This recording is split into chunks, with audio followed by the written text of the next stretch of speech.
Welcome to the Writer Talks. In an increasingly corporatized world where relationships, friendships, and associations are fleeting, transactional, in times when phrases like good leaders lead by example, they are an institution by themselves, people with EQ are all commonly bandied platitudes, isn't it reassuring that there still are good people, fine leaders, and empathetic intellectuals who silently strive to make life and living meaningful? I have had the good fortune of having been friends with and worked with one such fine human being, Mr. Ampat Koshy, an Indian living and teaching in Saudi Arabia. He is an assistant professor at Jazan University with a PhD, a poet with several collections to his name, a literary critic, an editor, the inventor of the Roseate Sonnet form, who, along with his wife, runs an NPO named after his son, Ruelle. His accolades include winning the Shankar's International Award for Writing at the age of 7. He's been the Best Poet winner on Destiny Poets in 2013, 2014, 2019, has been nominated for Pushcart Poetry Prize in 2012.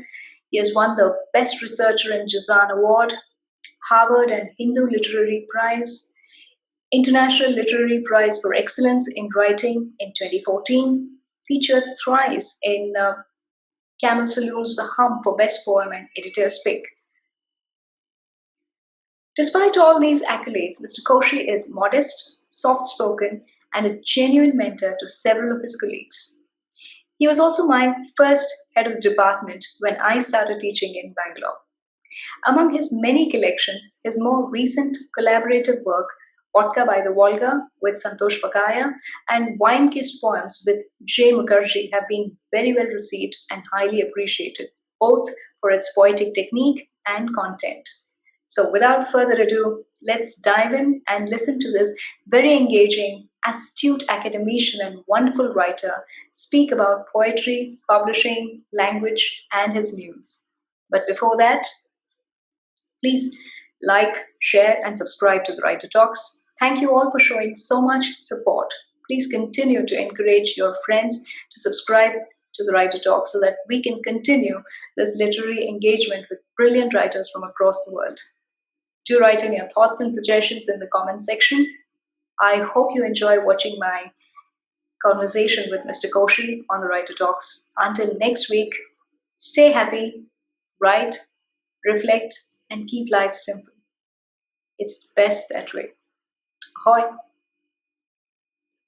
Ahoy! Welcome to the Writer Talks. On Writer Talks today, we have the brilliant academician and poet and writer donning multiple hats. He's an assistant professor at Jazan University. He's a poet. He's a literary critic. He's an editor, a theoretician, and he was my first HOD, Mr. Ampat Koshy. Hello, Mr. Koshy. Hi, Asha. It's really good to see you after so many years. True. I'm so delighted to see you. I almost forgot my lines looking at you. Yeah. So, you're such a multifaceted person, sir. How do you straddle these multiple hats, these multiple roles? So now, given all this exhaustive list of things that you are and that you do, which one do you think you describes you the best? I just before I start on that, I want to say that you seem to have blossomed out, and you really you're like a totally different person. That's I'm so happy to be, and you're so much more at peace and confident and all that. So to come to the interview or whatever we are going to do, discussion. I think that what I do best is writing. I mean, the times that I feel happiest are when I'm literally lost in the world of writing, when I'm writing something, when I kind of cease to exist and it flows through me. But at the same time, I want to say that when others look at maybe they see me as a person. Uh, so for me, a writer describes me best. But for others, I often think that for many people, the word encourager describes me best. And kind of like, being a guide or mentor, friend, philosopher, bringing the best out of others. So yeah, I don both these hats in describing myself, but basically I consider myself as a writer, and I think the other thing happens uh, more kind of unconsciously. I mean, it's not something I'm doing so much as that happens.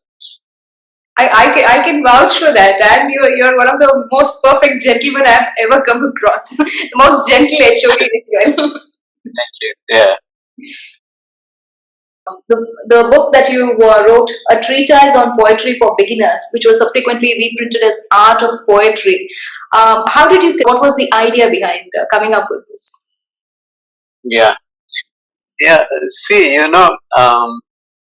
have been very deeply involved with poetry. I'm actually, if at all, I'm an expert on anything in literature. It's the field of poetry. Because from a very young age, although I love reading novels, short stories, plays, all the usual stuff that people like, essays. Right. Yeah, I love reading them passionately, but I was most attracted to poetry. And I used to read and read and read, and I was instinctively teaching myself pretty near everything about poetry that I could by reading books of poems by great poets as well as reading books on poetry. It was not like a planned thing. I was so fueled by my passion that it was kind of eating me up. And when I took research after getting my UGC scholarship, I mean, the thing that was very clear to me was that I wanted to work on poetry. Right. And I was thrilled when a friend suggested Samuel Beckett's poems because they're very complex, although there aren't many of them in English, but there's lots to explicate. Right. And at that time again, I went so deeply into poetry through Beckett and through modernism, and I was reading everything by Eliot, Pound, Beckett, Wallace Stevens, Yeats. I mean, so many poets, and ancient ones and new ones, poets people I never heard of. Used to be very famous once upon a time. Like Novalis or Balderlin, the Provençal troubadours. Forgive me if I sound like a scholar. I hope I am allowed to sound like a scholar in this topic. You are. Yeah, I mean, but because these are all influences on me. That's why I'm talking about. And Saint John Peirce, who wrote Annabeth, was translated by Eliot, and so many poets. People usually don't look into, but I was looking into them because I'm doing my research. When I, many years after, when I joined FP, right. I was kind of shocked to see that poetry had changed entirely, and it had become something where people could just write anything, and others would come and appreciate it if you connected with them. Only the emotion mattered. Nothing else mattered. It didn't matter whether it was just lines cut up, and it didn't matter if the spelling was correct of a word or the punctuation or anything. Nothing mattered except that you could write whatever you felt like. If you could gather an audience, then that was considered poetry. Right. So for someone like me coming from an entirely different background, especially of teaching poetry in Cambridge, where it's a very new critical and practical criticism kind of approach, and you speak about figures of speech and imagery and musical devices and meter and rhyme scheme and all that. So I thought that I should educate the populace. Right. I mean, not to change them, but to let them know that, this kind of poetry that people write today, Right. where anything is poetry, I mean, that there's a historical development which led to this kind of freedom. Right. And that it didn't come overnight, that people could just write anything and call it poetry if people liked it. And so I just started writing a series of notes on FB. And, strangely enough, uh, so I was writing them for the masses, if you get what I mean. Right. I was writing them in a very simple way, in a humorous way, in an entertaining and amusing way. And, strangely enough, I got such a huge or massive following, of people reading it and saying we like it. It finally makes sense to us. Till now, poetry was like, an arcane mystery. True. Which we couldn't penetrate, and that's why we like just ordinary people writing whatever they like, calling poetry. Absolutely. So, yeah. So poetry, there is a kind of a barricade, a self-imposed barricade by many people. They are either scared of it or they feel that they do not understand. Yeah, they say we have no training, no formal training in reading poetry. We don't understand what it means. Which was probably brought in by the modernists, people like aliens. They brought in a kind of unholy fear. But anyway, so since the book was liked, I had a friend in USA who had a publishing house, and I asked her, would you like publishing it? Right. And she published, and she published it, and it sold a lot. A lot by my standards. It was my second book. My first book sold 0 copies. It sold 1 copy, which was returned to Amazon. It was too highly priced and it was too academic.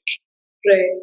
All theory and jargon. But this one, it sold for, by my standards, then about 100 copies, which was very good. So people in India wanted an Indian edition. That's Art of Poetry, but that has been pulled out from the market. But the foreign edition is still there as ebook, and that is available on Amazon. Yes. And that is 2012. I brought it out. It was a big success, but then it kind of died down. Then it revived when the Indian edition came. Again, it died down. But recently, I put it for free on ResearchGate and academia.edu. And you won't believe it, They say that a bestseller is a book that sells 5,000 copies. Right. And my book, this treatise on poetry for beginners, I put it on ResearchGate and Academia.edu, and it has more than 5,500 downloads because it's free. It's free. Right. So I have actually entered bestseller category or status nationally without selling it, but by giving it free. Right. It's like a shadow bestseller. That's phenomenal. Absolutely. Yeah, it's what new media means. But having said that, Mr. Koshy, being academicians, we often teach poetry. I mean, as you're speaking about it, that's true. We are speaking about the rules, functions, the forms, the norms that one needs to follow, especially while writing poetry. Do you think this is really crucial, or should we value emotions? I mean, to quote Wordsworth, spontaneous overflow of powerful feelings. Should it be that, or should there be a fine balance? Personally, for you and me, there should be a fine balance because we straddle both worlds. But 2 kinds of streams are evident in today's poetry. One is, there are very popular poets like Rupi Kaur. Mm-hmm. You heard of her, right? Yes, of course. Yeah. She belongs to the Wordsworthian definition. I mean, it's just spontaneous overflow of emotions recollected in tranquility or not. But she sells. People connect. And at the other end, there are people, like Jeet Style, who won the Sahitya Academy Award from Kerala. Now, they are like elitists, okay? They are like a bit like us, because when you read a poem by Jeet Style, recently I was reading one, and then you also need to know the poet he's referring to. Correct. And the poems he's referring to, if you want to get more out of it, enjoy it more. So I feel that there are these two streams now. One stream is writing, knowing it or not knowing it, for an educated elite and for academia. Right. And another set is writing it knowingly or unknowingly for the general reader. General reader. Right. Fair enough.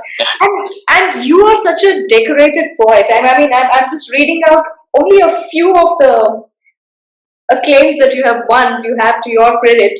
So, from your earliest winning, that is the Shankar's International Award, which you won at the age of 7, you've been nominated for Pushcart Poetry Prize in 2012. You've got the Best Poem Winner Award on Destiny Poets, I think for 4 years, 2013, 2014, 18, 19. You've been featured 3 times on Camel Saloon's The Hump for Best Poem at Editor's Pick. You also won the Best Researcher Award at the Jazan University where you are, and you also have won the International Literature Prize for Excellence in Writing. Apart from this, you have special nominations from Harvard and the Hindu Literature Prize. How did you manage all of this? And that's just a shorter list of the extensive number of credits to your writing. Yeah, I mean, I am influenced a lot by Joseph.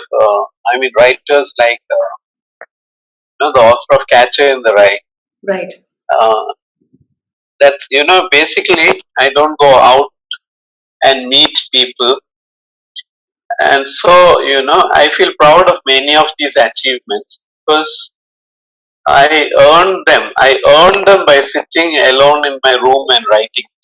I mean, it's not that I'm a famous writer, but it is that when I write, I feel that there's the kind of power or magic in what I write, which makes people pick it up and give me recognition. And I want to continue on that path. I hope to reach somewhere on that path. I mean, what I mean to say is that, I just talk about one of them, the Pushcart Poetry Prize. It happened in the strangest. I didn't get the prize. I was only nominated for it. Mm-hmm. Whereas Vijay Sheshadri, he was not only nominated, he got the prize. He's from America, right. And that was a couple of years after me. I mention him because he's Indian, like me. Right. I know many. Yeah, yeah. So the thing is, I just wrote. You won't believe this. I wrote and sent a poem to an award-winning poetry blog called Camel Saloon, and the editor took it. He liked my poem, and after that, I wrote a poem. At that time, Google had a kind of Facebook interface, Google Plus. I don't know if you remember it. So I wrote a poem and put it there, and this editor came and he said, this poem is so good that I want it for my magazine. He said, okay. And he put it in his magazine. And then after a week or so, he wrote to me saying, I am so enchanted by this poem that I am, going to nominate it for Pushcart Poetry Prize.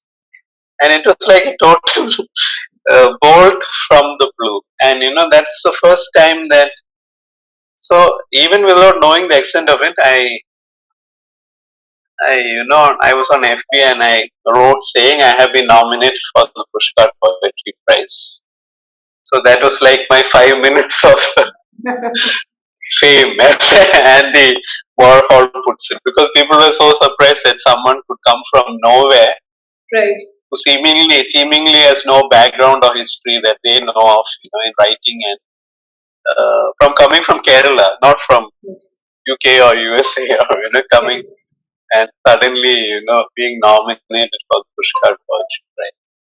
It's quite a distinction. So the rest of it also,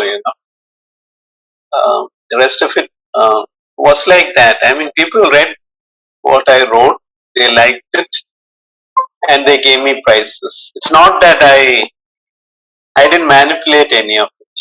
I mean, there are a couple of there are a couple of awards. I want to talk about this also. There are a couple of awards I got which were like return awards, because I instituted an international prize, Ruelle, for my son in his name, and I gave some prizes, and some people who got those prizes felt that they had to repay me, and they gave me prizes in return. I'm not talking about those. I haven't mentioned those prizes. Right. But the ones I mentioned, like NaPoWriMo or NaNoWriMo, for example, I have a certificate from USA twice. I mean, to win that, you have to actually write a novel. Right. So there's no shortcut to it. You have to write a novel. So I wrote 2 novels and I got 2 certificates. Of course, I haven't published them. I'll publish them in the future after editing and all that. So J.D. Salinger, So this is what I feel. What I feel is, if I sit in my room and I write, I give it everything I've got. Prizes will come. Awards will come. What's the inspiration behind that? I mean, you make it sound so simple that you sit in a room and then you write. Is it as simple as that? What's the inspiration, or is there something that propels you to write? Yeah, I just that from my childhood, my dad used to write, my mom used to write. My mom wanted me to be a writer, and my brothers and my sister, and we are all writers. And it goes on into the next generation.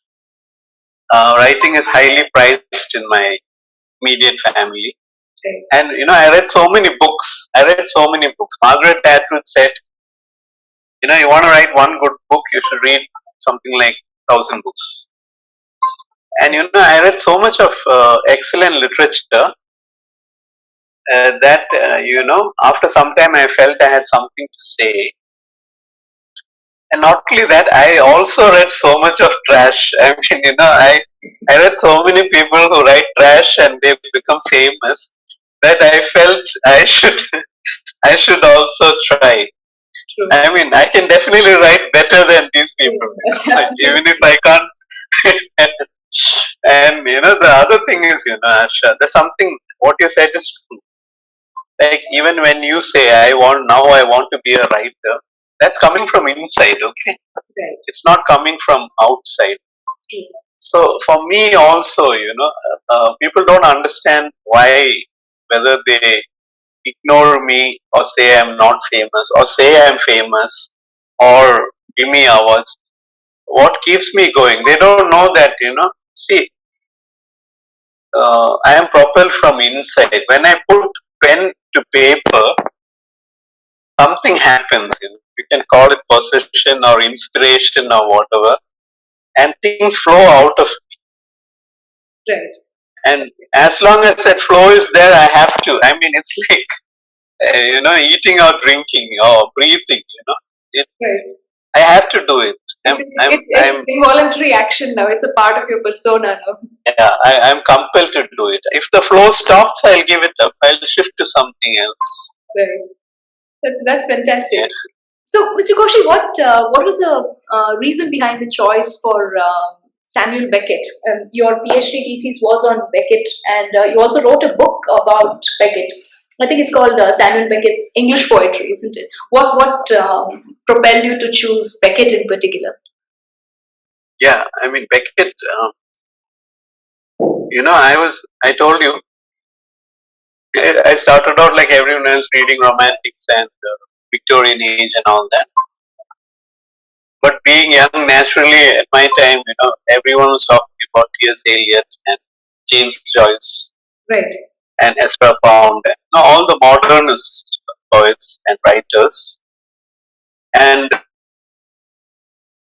I was highly impressed by these writers, But when I read Joyce, I like Joyce a lot. Even now, I consider him a great writer.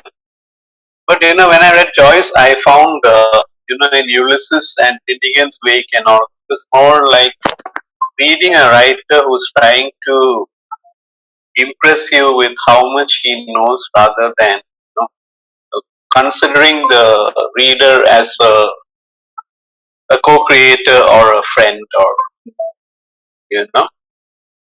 I didn't like that part. That very heavy intellectualization, which is a problem with modernism. Right. If you get what I mean. Got it. Yes. Yeah. But at the same time, when I read Waiting for Godot, which was my introduction to Beckett, Right.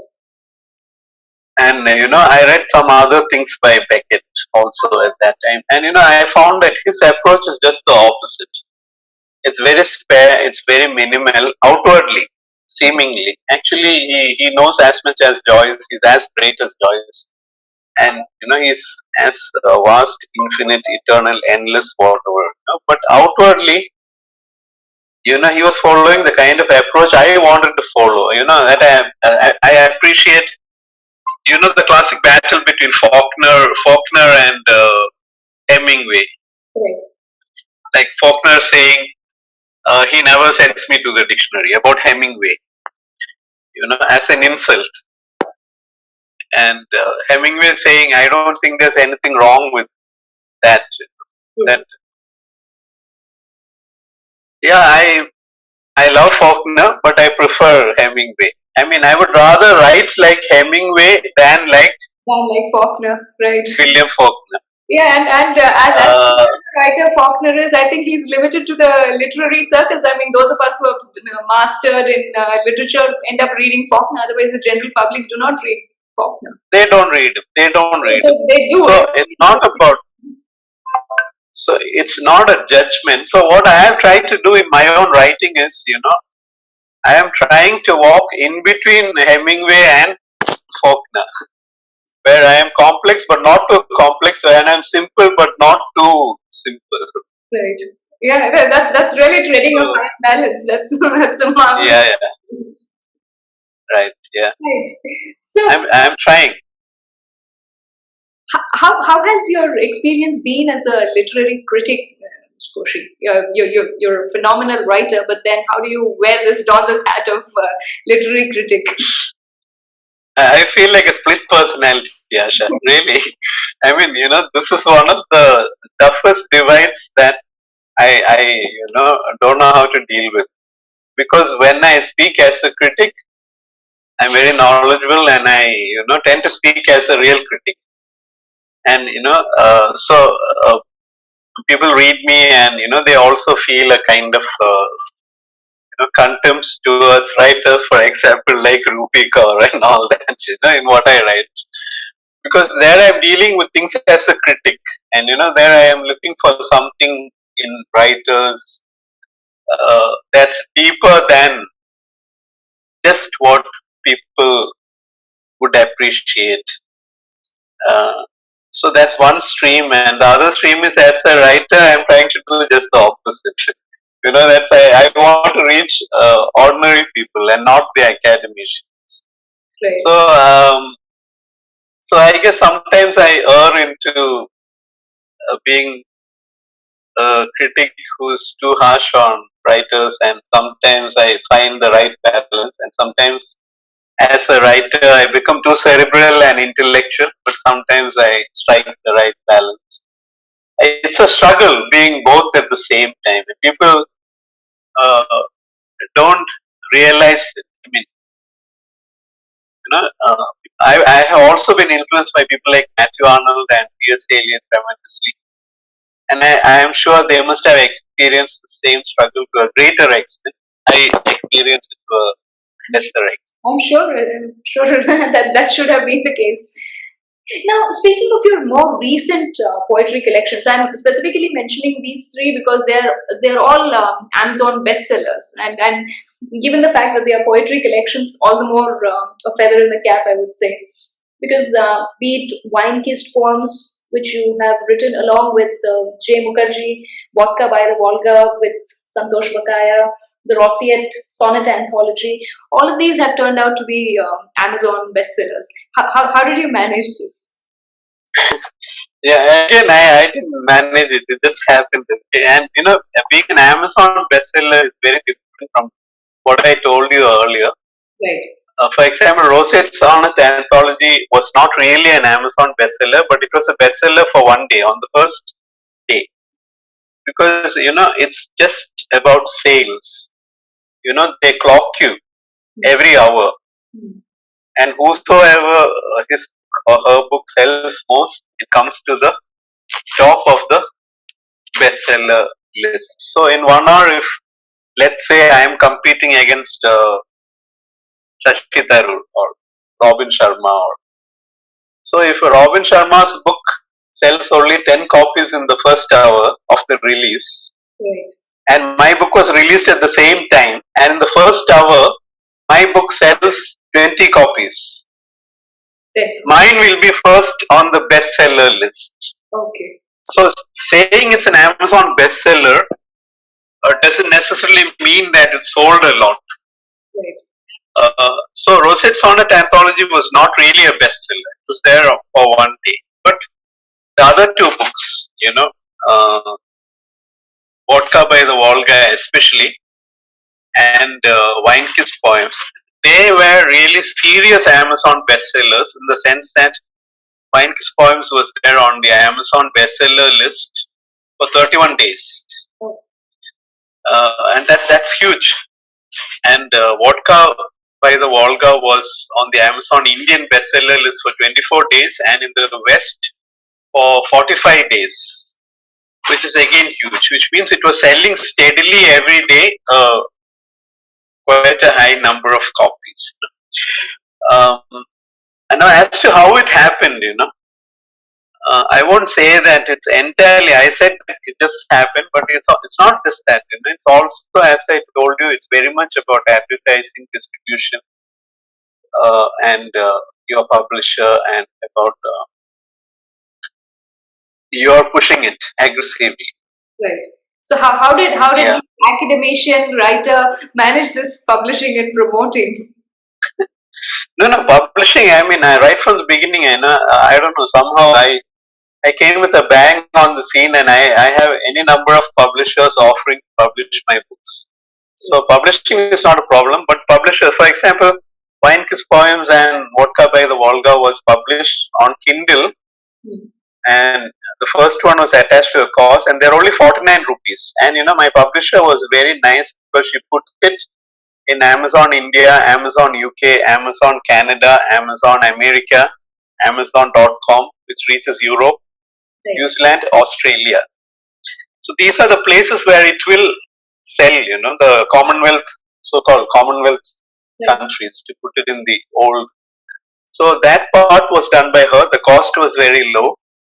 And, and then you just have to, ask everyone shamelessly and say, please buy a copy, even if you don't read it. It's very low in price. And people say, I don't have a Kindle. And you say, you don't need a Kindle, you just download the app.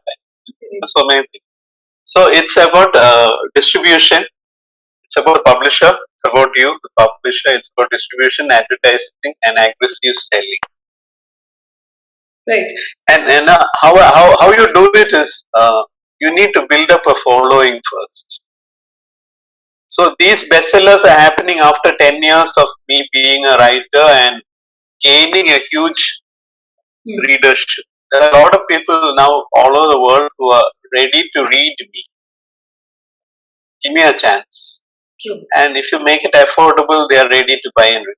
Yeah.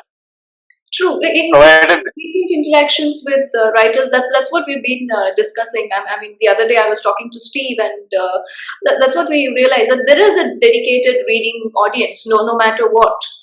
And I think the number is steadily increasing, and encouragingly so. Yes, and they are not coming from the writers. It's a reading audience, which is why we can survive, because if it's left to writers, no writer will read another writer and say anything encouraging about another writer. He or she can help it. Either because you're too wrapped up in your own writing, or because of Right. other reasons. Yeah, Right. Correct. yeah. Now, coming to Vodka by the Volga, which is your favorite verse from this collection? Could you read that for us, please? Yeah, I'd like to read it, but before that, Asha, I just want to ask you, Right. can you, this is not for me, I already know it. Can you tell the audience, the name of your book, your first book? Oh, my first book, my first collection of poetry was Meandering Expressions. I published that very recently in 2020 October. It was dedicated to my mother. Like you said, my mother always wanted to see me as a writer and a good one at that. So for many years I've been writing, but I finally mustered the courage to come up with a poetry collection and publish it. Yeah, I'm so happy and I'm thrilled with the fact that you have your debut book out. And I happen to listen to and I'm very impressed. I happened to listen to one of your interviews, and you were saying that two of your poems were appreciated by Carol and Duffy. Right. So I'm going to read a poem from Vodka by the Volga, but only on the condition that you read after me one of those poems, which Carol and Duffy appreciated. Thank you. Okay, so who goes first, you or me? I think we'll have you go first. we will break the Okay. ladies first. Okay. So here goes. This is my favorite poem in Vodka by the Volga. It has two parts. One is by Santosh Bakaya, and we work together very closely. She's also a fantastic poet. So is Jaggery, who did the other book with me. And you should, of course, you have the book. You should read her poems also, because they're really good. And we are hoping to bring out a collection of short stories. But here's my favorite poem written by me, which I am going to read out from the book. It's called White Nights, and it's dedicated to Fyodor Dostoevsky. And so, it's dedicated to Fyodor Dostoevsky. It's been translated into Marathi by a friend of mine. And everyone likes this poem the most. That's why I'm reading it. Sure. Also, you get more out of it if you read the short story White Nights by Dostoevsky. Here goes. Those are windows, not eyes. The poem is called White Nights. Those are windows, not eyes. Let's finish that. Come, my love, sit on my lap. Let me kiss your blue lips. White nights, fair ties. Watch the stars die one by one. The moon in your eyes drown. The dark give way to the sun. Do not listen to lies. We do not love to win or gain, or write for success, but for loss. Failure is our heat and light. Let me kiss your black eyes. My pen dipped in black ink. No rules, but spells and magic. Lovely. I was just so caught up with the imagery. I was actually visualizing it as you read it. Beautiful. Could you read another of your favorite poems from the same collection? Now, can I read from another collection, please? Sure.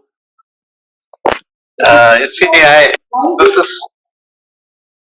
this is one of my earlier books. It's called Birds of Different Feathers. Cover is drawn by another great poet friend of mine called Reena Prasad. Yeah. And I'd like to read a poem from this. Is it okay? Yes, absolutely. Yeah. This is a slightly long poem. It's called Nightingale, Let Me Paint You. Nightingale, let me paint you. The song. Its notes a deeper black against the jungle dark. that makes my heart catch. Then there will be you, night singer, carved in stone too. Do not forget me when you become words and fly away. Nightingale, there must be graphic novels written on you, and animation too. But my longing is to turn you into a human being whom I will talk to.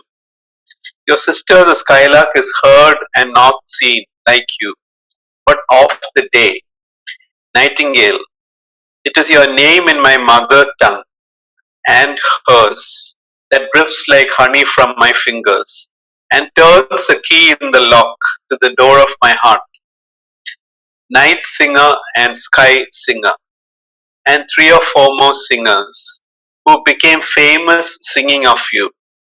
Nightingale, when the thorn enters your breast and drips blood, remember I will be thinking of you and weeping red tears, as if the worms have entered my blood and are leaving their tracks there. Nightingale, as the night is a gale, and a gale shakes its black, if you came to me in human form as a woman, would I not call you Gale?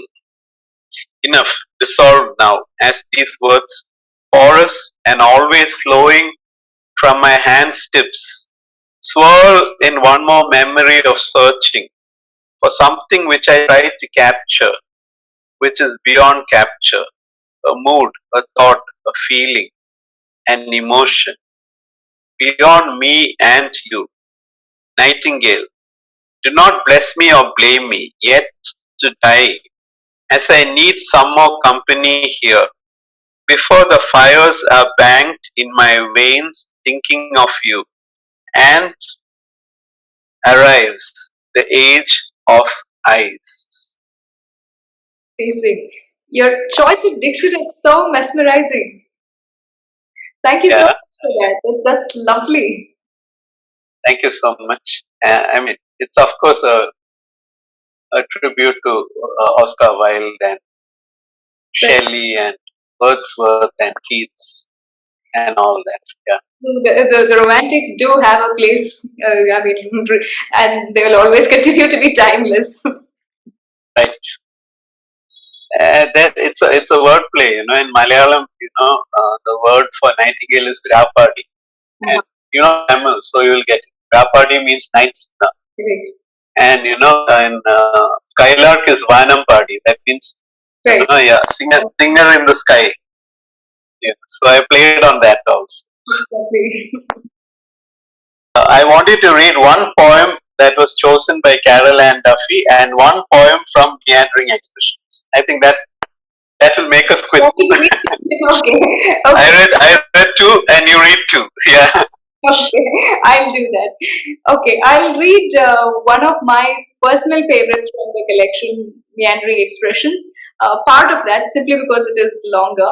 And I will also read one of the poems that was retweeted by Carol Ann Duffy. So there were two that she retweeted. One is called Leveling Loss. The other one is called Leave and Let Live. So I think I'll read Leave and Let Live, which is set in the context of the pandemic. So, and again, I'll read this only partly, I think, because it's long. Unfortunately, my poems tend to be very long. Okay, leave and let live. Fame that is negative is notoriety. Birthed in times recent, you though are not nascent.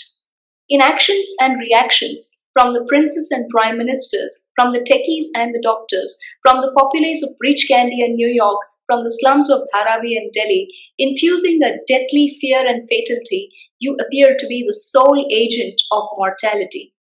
Beholding you and your lore from lands far away, I see you inch closer now, fairly a tither away. Breaking the hubris of humans, you are dispensing of millions. The distant songs and the closer chirps herald now a heartfelt dirge. Are you not through yet with the purge? People are indeed strange, inflicting pain and pestilence on one another. Each is hoping the price be paid by the other. The sterile, sealed hospitals, akin to white morgues, gloomily puts out another barrage of victims. The dirge of a distant funeral heralds the finality is near. There are no martyrs being mourned, the infected bodies run aground. From tens, hundreds, and thousands to lakhs, counting the dead appears to be the media's act. People are indeed strange. They find fear, they fear finality and revel in life's uncertainty. Life merely is an illusion, a profusion of passionate moments. It teases, taunts, tests, and detests, sometimes to penury, driving one to misery. That's the first part of the poem. Yeah, terrific. Deeper pen. Yes. I like I like the poem how you shift it into a larger framework and being connected to our life. Life as a pestilence if we treat each other unfairly. I love that. Thank you so much. Thank you. I'll just pause 1 second. So this one in my previous interview also I had read this, and I'm reading this again because it's very close to my heart. Unfortunately, the context in which the poem came about is rather tragic. I thought of this poem. It came to me spontaneously while I was on the flight. Because my father passed away unexpectedly this 2020 March, and then while I was headed home, while I was going to Mysore, my feelings took the shape of a poem, and I actually typed it out on my phone. So that's 3, 2, 1, possibly none. I'll read a part of this. Nothing waits, including nothingness. From 3 to 2 and to now 1, possibly none. Nothing waits. Moments slip into memories, tucked into the corner of our minds. Recollection is fond and painful at times. Reality strikes at odd times. Our happiness has always been streaked with slivers and platefuls of sorrow and sighs. Life has soldered us, all three of us, at different times, in different ways, in different contexts. Unique and novel we are as a family, at all times and for all reasons. The pillar of strength and fortitude was Mom. The soft and emotional glue was you. Somewhere between, at times strong, at times crushed, holding on the strength and learning I have been given, finding meaning at times in life, at times in love, and in death too. Let's stop here. Yeah. That's very meaningful. And that beginning packs a punch. Thank you. Asha, can I ask you a question? Sure. There's a kind of controversy going on presently about the use of language in poetry. Right. And people say that you should accept all kinds of Englishes. And it's kind of Brahminical to insist on correct English and all that. Now, I understand that argument. Right. But my problem is that even as we accept all kinds of Englishes and different kinds of usage and even mistakes and all that, I think that if you don't do it without looking at the context and background of the authors, it often becomes just an excuse for sloppy writing. Correct. What do you think about it? I would agree with you. It's creativity, and you're putting it out before a public, and it's an art form. So I don't think there is any excuse to compromise. And that's the whole beauty about language. What is the point if you're not able to respect its nuances, its tenors, its cadences? That's what evokes the right chord of emotions actually in the other. And you're able to connect with the writer only if you have that grasp of language, and while the writer also can demonstrate and hold you to that. And at the same time, we read for a purpose. It has to not merely be entertaining, it also has to be uplifting. There has to be a learning. So using a good language, there are no two ways about it. Yeah. Okay. No, sorry, I'm taking a little bit away, but I'll stop now. Just to elaborate. See, I mean, like, you say someone who comes from the village and didn't have English education till fourth standard or seventh or tenth would naturally not be as much of an adept at using English as someone like, say, me, who learned English from first standard, and therefore there will be certain differences in the way he handles language. Uh, and but I'm ready to accept that he may be a greater writer in terms of content. Uh, and I'm also ready to give him a lot of leeway in terms of his expressions that according to me they're not refined, but that doesn't mean they're not refined. Just that it's totally different kind of English coming up. Yeah, but I think that this is also used to excuse a lot of people who don't necessarily come from these backgrounds and who are just not ready to do the hard work that we are ready to do, and who still get by in terms of networking and contacts, and who make a name, make sales, etc. And I think that doesn't work. That doesn't work, and I am a stickler for language. I mean, we can understand where the content is delivered meaningfully. That's fine. But then sloppy writing is a strict no, and compromising on the quality of language. I would frown upon that. In fact, my entire TEDx talk was also based on that.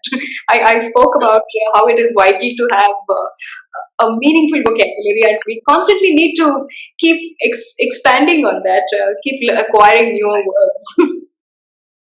No, I met people, who come from metropolitan cities who write very badly in English, and then they link up with, foreign people who write badly in English because English is again not their mother tongue, and and then they become very famous. Now, I don't know whether I'm jealous or not, but I feel that there's space now for everyone, so I don't mind that. There's space for different accents, different Lang and Barrow, like you say in Saussure, all that. But I often feel that they are not ready to, have a dialogue on this matter and, look at these issues more deeply. So, can we go on to the next question? I was just, Yes, that's my pet grouse. You experimented with Vodka by the Volga, which is a narrative verse. You experimented with the form. What was the inspiration behind this? Yeah, see, this is someone on FP approached me and said, if you write 10 poems in English, a Russian almanac will publish it, and they will even translate it into Russian. Okay. Now, it was a scam, okay? It was a scam. I mean, nothing of the sort happened. There was no Russian almanac and there was no translation into Russian. But, I got, when I heard of it, I thought, let me not just write 10 poems to be translated into Russian, but let me write 10 poems about my love for Russian literature. Right, fair enough. That was an inspiration, and then I asked my friend and said, because she's like me, she's very well learned and she has read a lot, and we are both passionate about. We write endlessly. We are very prolific, and so I asked her, "Would you like to join me? I mean, you write 10 poems, and I will write 10 poems, and you write on Russian literature, and I will write on Russian literature, Russian art, Russian painting, Russian sculpture, like that." So she was a bit reluctant, but she said, "Okay, let's do it." And we did it, and we had soon we had 20 poems, 21 poems. 21 poems. And I had just brought out the previous book, which had become an Amazon bestseller, which is Wine Kissed Poem, which only has 18 poems. So I told my friend, let's bring this out as a Kindle. I'm sure it's going to be a success. So she said, okay. And we brought it out, and you were surprised. So many people, so many people are reading it because it's heavily interlaced with intertextuality. We start with Pushkin and we come right up to Pussy Riot and the latest Russian writers. People are just fascinated. Although it's a very small book of only 21 points, they're going to expand it and bring it out as a proper book. Okay. They're fascinated, and there's so many people writing about it, trying to uncover and unravel the intertextuality. No, it's a very delightful read. It's really engaging in that sense, and especially the initial part where you speak about Pushkin, it reads very well. Yeah, right. So I wanted to ask you, what are you reading or writing currently? What is your most recent writing or reading been? Yeah, right. I'm writing a book on Bob Dylan. So I'm reading this. I'm reading everything about him. It's a huge book. Just a sec. And I'm also I'm reading this book by William Gibson, who made the word cyberspace. Okay. The science fiction writer. And I'm looking at this anthology in which I also appear. Came out in 2012. It's a fantastic anthology from Canada.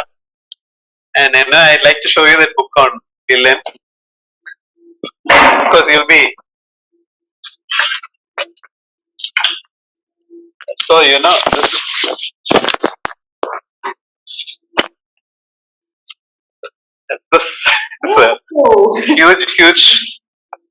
a huge tome, because when he got the Nobel Prize, so Bob Dylan won the Nobel Prize, and a lot of people said he didn't deserve it, and they were violently opposing me for saying he deserves it. So I felt I should write a book explaining that they don't know a lot about him. They don't know enough about him to make that a categoric statement. Even many great writers said he doesn't deserve it. But I still feel he deserves it. So, because he's also really a great. For that. Huh? So this is it's going to be your validation of why he deserved the Nobel Prize. Yeah. Why he deserves a Nobel Prize. I mean, not that he needs my validation, but still. And the other thing is, I am working on this trilogy of novels, because I've touched poetry, I've touched criticism, theory, essays, I've touched short stories, but I haven't done anything in the field of drama or novels. Right.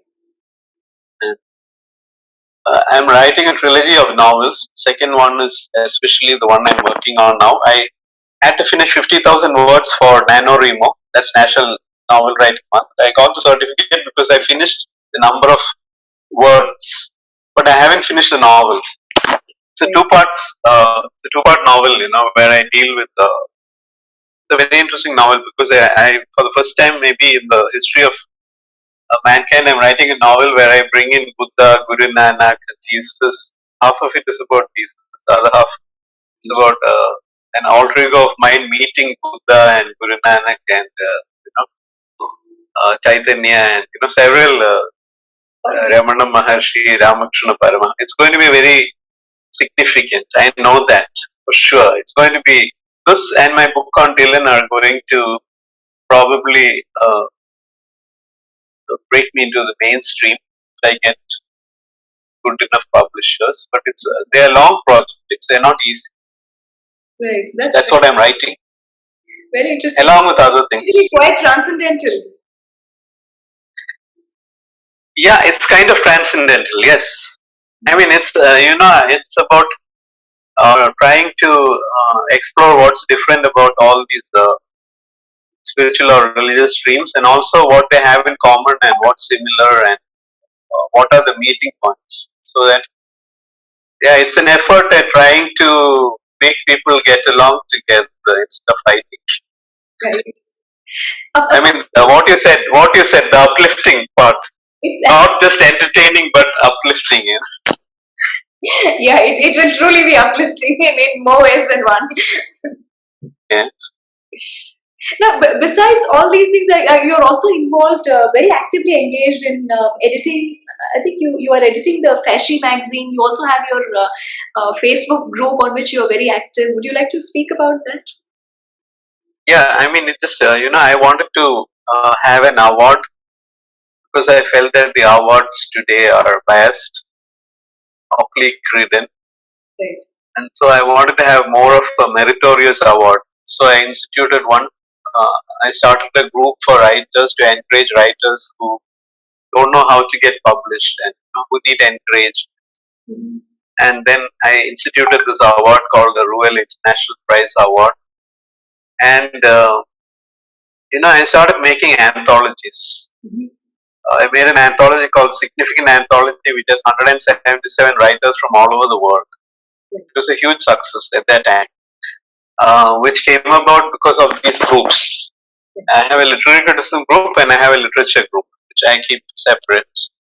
And the other thing is, I brought out recently an anthology, like I told you. I love the sonnet form. I'm very familiar with it. So I made an alteration of the form. And surprisingly enough, people liked it. And they started writing, so many people started writing sonnets, Roseate sonnets. Right. And now more than 500 have been written now, honestly, Oh. by so many different people. So I felt that I have to make an anthology to show people that there is a new variety of sonnets, Right. of which I am the kind of inventor.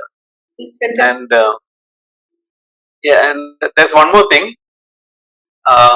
These groups, there's one more thing I want to say. That is, my son has autism and he is non-verbal. So I also started,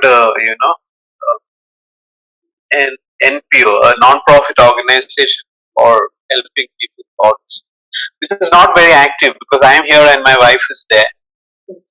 But along with that, what I did is, I, after seeing him struggling, he can't speak, he can't express, he can't communicate except through uh, methods that are not traditional. Now he's coming up as an artist, Mm-hmm. although he can't go to school and he can't do reading, writing, arithmetic, the 3 R's that people speak of. But so for me, I feel that writers don't realize what a great gift has been given to them by God or whoever, and so it's important for me to encourage them so that they can maximize that potential to their fullest ability, which will also help them to speak for people like Ruelle and for causes. Right. And so yeah, I am not a moralist or anything. I don't believe art has to be didactic or Right. anything of the sort.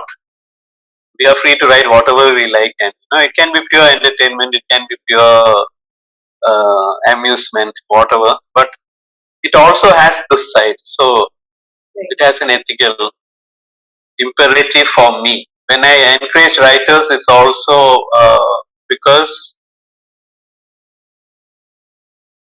I hope that they, I hope that they say what Ruelle might have said, which I alone can't say.